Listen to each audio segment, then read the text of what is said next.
E como é que tu descobriu o jiu-jitsu na tua vida? Bom, isso assim, na verdade, é uma história bem legal. Eu sou carioca, né? Eu não tenho, apesar de eu não ter sotaque, eu sou do Rio de Janeiro. Minha família toda é de lá. E eu sempre fui uma peste, né? Eu sou hiperativo. Até hoje eu sou hiperativo. E eu, por exemplo, ficar na escola, faculdade, sentado, é uma tortura tailandesa para mim ficar Sim. parado ali. Difícil. Eu tenho que ficar fazendo alguma coisa. E eu dava muito trabalho pro meu pai. Só pra você ter uma ideia, com 4 anos de idade, eu fui convidado a me retirar do maternal. Eu dei trabalho, meu pai Do e minha mãe. maternal, eu Do fui convidado a retirar maternal. da sexta série. Não, No maternal, aí são outros eu 500. comecei cedo.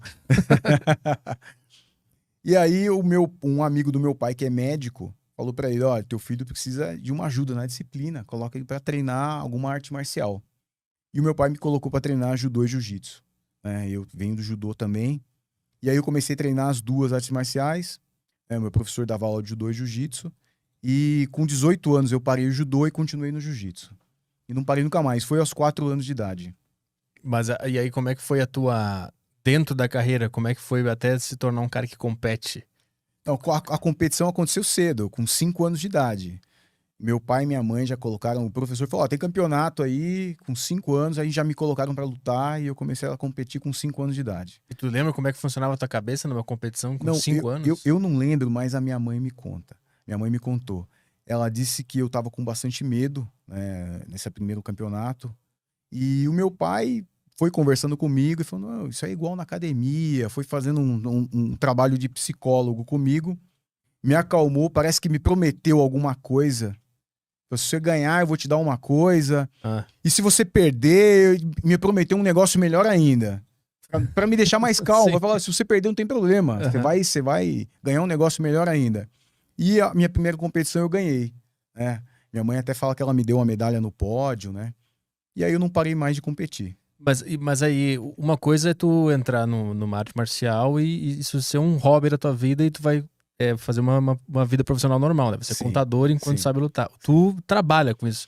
Por que que tu decidiu seguir profissionalmente nisso? exato. Na verdade, eu nunca gostei de dar aula. Eu sempre gostei de treinar e sempre gostei de competir. Era o que eu fazia.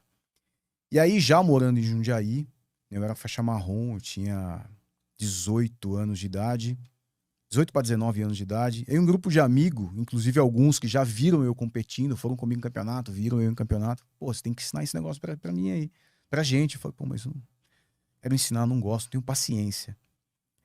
Não tinha, né? Hoje tenho. E aí eles me encheram muito o saco. E eu falei: por causa, pra parar de me encher o saco, eu falei: tá bom, eu vou ensinar.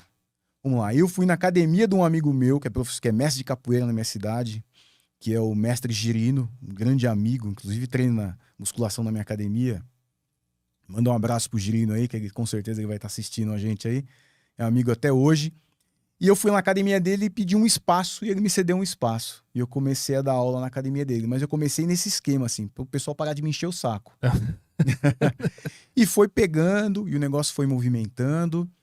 E aí, um ano depois, eu não estava trabalhando, eu precisava de um dinheiro. Eu falei: cara, acho que eu vou montar uma academia para poder ganhar um dinheiro. Isso foi em 1995.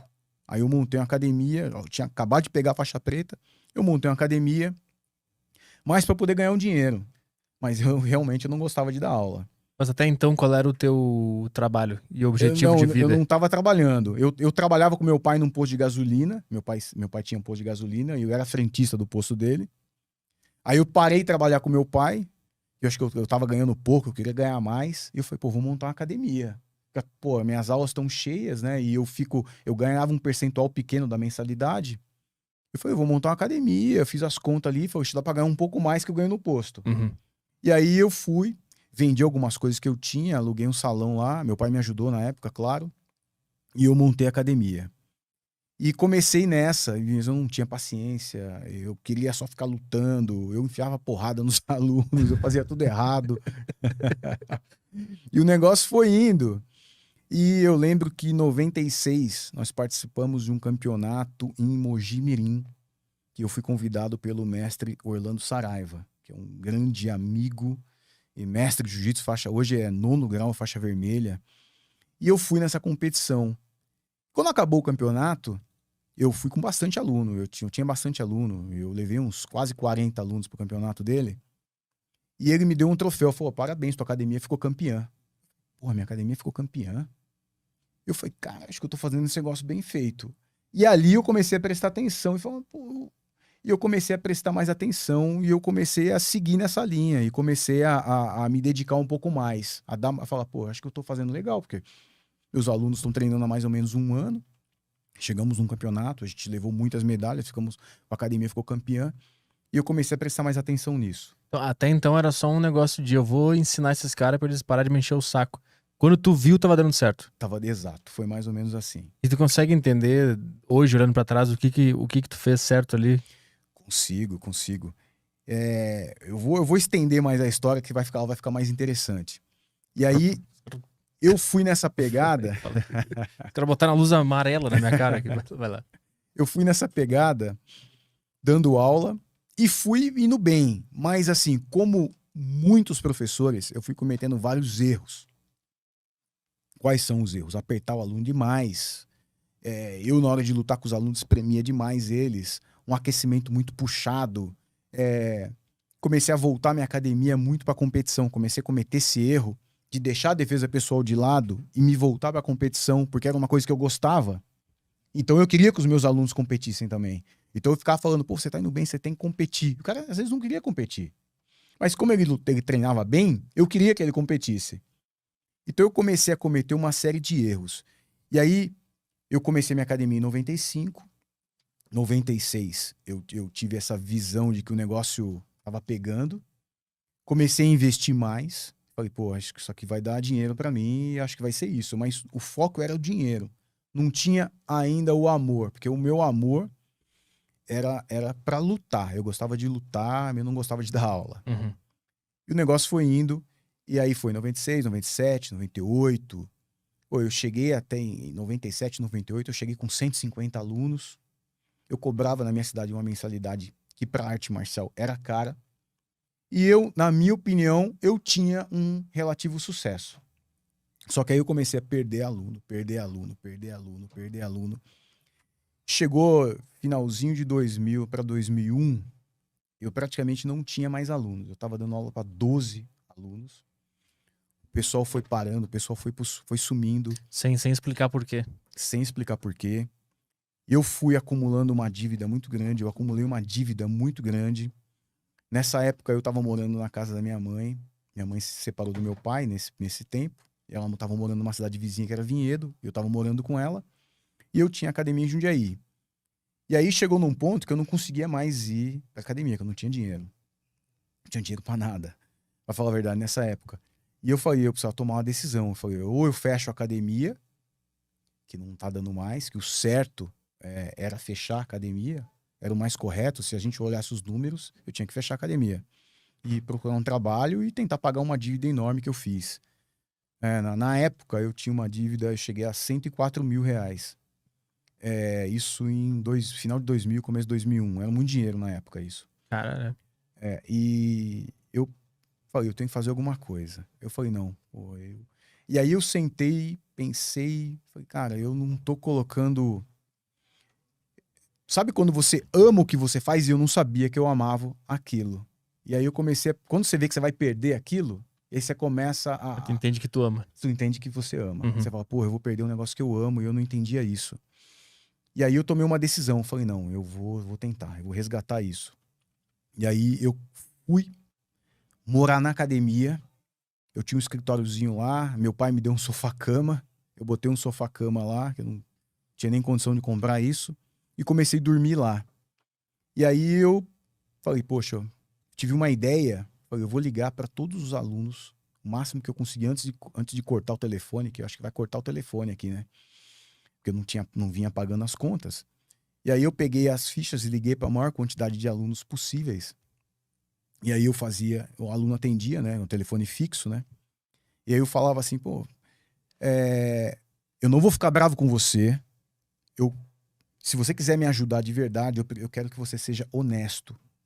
Por favor, a sua honestidade vai me ajudar. Por que você parou de treinar? Aí uns falavam, aquecimento é muito puxado, eu não aguento. E eu fui anotando tudo. Ah, eu comecei a treinar há pouco tempo e um cara mais velho botou o joelho na minha barriga, machucou minha costela, eu não voltei mais. E eles foram falando e eu fui anotando, fui anotando, fui anotando. Ah, é muito difícil isso daí. Eu anotei tudo. Fiz a maior quantidade de ligações possíveis. E aí eu tive a ideia. Eu falei, pô, a academia tem que funcionar igual uma escola. Tem que ter um aprendizado, tem que ter metodologia. Ninguém pode se machucar aqui, porque muita gente relatou que machucava. E realmente tinha muita gente que se machucava. Isso acontece muito nas academias até hoje. E aí eu fiz um formato, em 2001, de um modelo de aula com metodologia, um programa de aulas para iniciantes. Então, um cara que entra, tem um programa para quem quer começar. Ele vai aprender o beabá até ele saber engatinhar, até ele aprender a chegar um dia a sair na porrada. Eu criei isso e comecei a aplicar nisso naqueles pouquíssimos alunos que eu tinha. E eles foram gostando e foram chamando amigos. E eu falando, ó, se encontrar o pessoal, vai falando. Encontrava os alunos na rua, o pessoal falava, cara, vai dar uma olhada no treino, mudei tudo. Uhum. Esquece aquilo do passado, mudei tudo. E o pessoal começou a ir, e foi, e foi, e foi. Só sei que esse ano de 2001, eu terminei 2001 com mais de 150 alunos. Eu terminei 2001, eu paguei toda a minha dívida. Eu já não estava morando mais na academia, já estava morando num apartamento, já tinha um carro, já estava mobiliado. Quer dizer, funcionou. Uhum. E aí esse programa meu, eu só vinha aperfeiçoando ele, né? Então hoje eu tenho um programa para quem está começando, que ele vai aprender. Hoje na minha academia, em um ano, se eu tiver 1 ou 2 que se machucam e coisas leves, é muito. A gente toma muito cuidado para que ninguém se machuque, porque o cara não quer se machucar. Pô, você trabalha, tem tua família, você não vai para academia para se machucar. Uhum. Você quer aprender, você quer ter um negócio seguro, né? É lógico que a gente vai, em determinado momento, a gente vai lutar. E tem o risco de se machucar, mas a gente tem que tentar diminuir isso ao máximo, né? E aí eu criei esse sistema. E foi indo. E esse sistema hoje, eu vendo esse sistema hoje. É um programa que eu tenho que se chama Profissão Jiu-Jitsu, que ensina o professor a dar aula, ensina como ser um professor melhor. Eu ensino o que ele vai ensinar e como ele vai ensinar. O programa é vitalício, né? Ele compra o programa é dele para sempre. E eu dou a garantia. Então o cara compra o programa, ele olha o programa inteiro. Se ele não gostar, ele pega o dinheiro dele de volta. Nunca devolvi um. E todos que compram o programa têm sucesso. Todos. Eu tenho casos de cara que fala assim, pô, eu vou fechar minha academia, mas antes eu vou tentar o teu programa. Porque se eu não conseguir, eu pego o dinheiro de volta e fecho minha academia. Hoje a academia do cara é sucesso na cidade.